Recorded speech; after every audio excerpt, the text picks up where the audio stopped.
I found a secret compartment in the desk. Curiosity drove me to open it. Inside, there was a thick stack of letters. I casually opened one. It turned out to be a love letter from 100 years ago. Dearest, it is after midnight, and I am at last free to speak to you.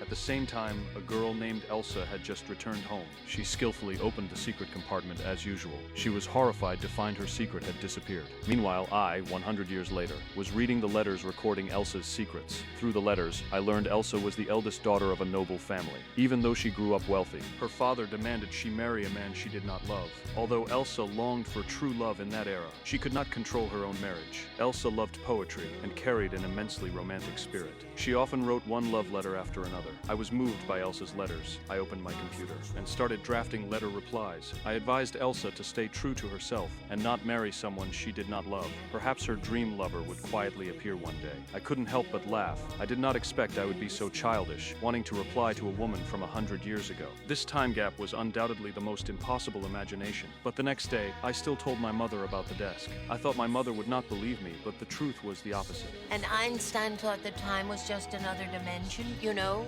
some people believe that souls can travel through time. She thought since I wanted to contact someone from the last century, I should prepare everything properly. Immediately, my mother took out long-kept stamps. I took the stamps. They indeed looked very old. My mother then handed me a bottle of ink from the last century. In the north of the city, there was a post office built in the early 1900s. It still operated 24 hours when night fell. The passages from Elsa's letters kept echoing in my mind. Perhaps it was fate guiding me. I stepped out of the room and really started writing back to Elsa. Then I drove to the post office in the north of the city. It was very old, filled with an antique atmosphere. I looked around and soon found the mailbox. I placed the letter inside. Although I had expectations, I still did not feel fully confident. I did not know our fate's gears had quietly begun to turn. The next morning, a letter really reached the hands of a maid from 100 years ago. Meanwhile, Elsa was on a date with the Count. The Count ran a newspaper under his management. Her father arranged Elsa to see the Count for the family's future. Elsa could not refuse, so she tried to delay as much as possible, but her father did not give her much time. When Elsa went upstairs to rest, he followed and entered her room.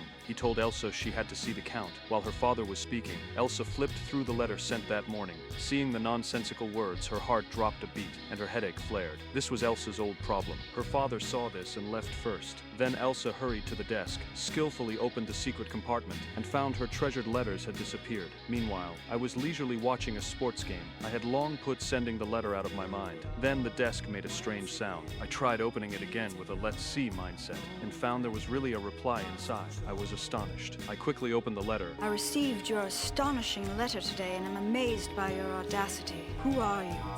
And how could you know there was something in my secret place to be stolen? And without hesitation, continued writing back to Elsa. I told her about everything from buying the desk to sending letters. I try to imagine how all of this could have happened. The only explanation I could come up with is that for some reason the connection between us is so strong. Elsa was equally shocked. She did not expect to communicate with someone 100 years later. The desk was obviously the key. From that point on, we wrote letters almost every day. Elsa asked me many questions, especially whether I had ever loved someone. I didn't know how to answer. Even though I was already engaged to someone, it seemed just the right age to meet my family's expectations. People say the joy when a lover approaches in a passionate romance, but I had never experienced that happiness until last night when I received Elsa's second letter. I felt a slight touch deep in my heart. At the same time, I also showed the letters to my mother, but she didn't say much. She only advised me to face reality.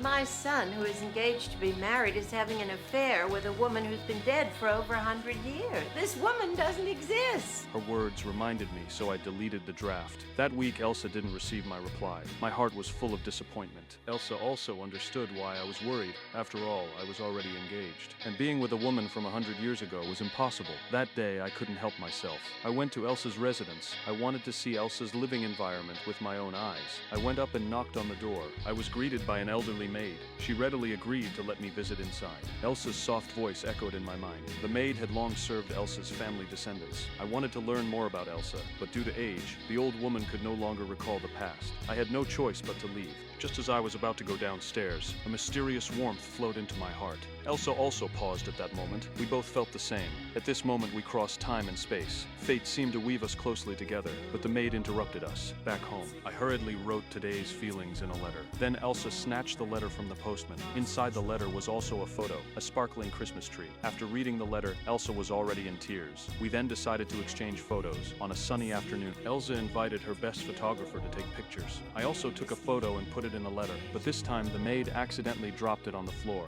Elsa did not get to see her photo. She still had to occasionally meet the Count. Her headache grew more severe. Elsa decided to travel far, to visit her cousin's city for treatment, but her younger sister worried. Elsa then told her sister the truth about the correspondence and asked her to reply on her behalf. Elsa immediately set out on the journey. Unfortunately, I fell during a bicycle race at the same time. Elsa's carriage jolted violently. Although after treatment, my body was fine, just a simple arrhythmia, I still did not know why I couldn't wait for a long time. Meanwhile, Elsa had already arrived at the clinic. While waiting for her appointment, she accidentally met a colonel. Even though it was their first encounter, both felt an indescribable sensation. They went to a cafe. Elsa wrote about meeting the colonel in her letter. He stayed constantly by her side and patiently listened to Elsa recite poetry. More surprisingly, Elsa could feel her own shadow in the colonel. On the lake, with the gentle breeze, the whirlpool of love spread in their hearts. At the same time, I seemed to sense something and suddenly woke up from the night. I immediately opened the secret compartment. It was already full of thick letters. I read the small details of Elsa's recent days. I was happy Elsa met the colonel, but when I learned the colonel would go to the front lines, I anxiously checked the battle records from that year. It clearly said the colonel would die on July 3. I rushed immediately, but when I reached the post office, it was already engulfed in flames. If I didn't send this letter, Elsa would definitely receive the bad news. But at this moment, Elsa had no idea. The train slowly started moving, but the colonel had to leave. Elsa returned home with no time to rest. The Count visited again that day. My letter arrived at that moment. Elsa couldn't hide her panic. She asked the maid to prepare her luggage. She begged the Count if he could give her a ride. The Count's reply disappointed Elsa deeply. No one knew where Elsa, who had just returned home, would go next, but now no one could stop her.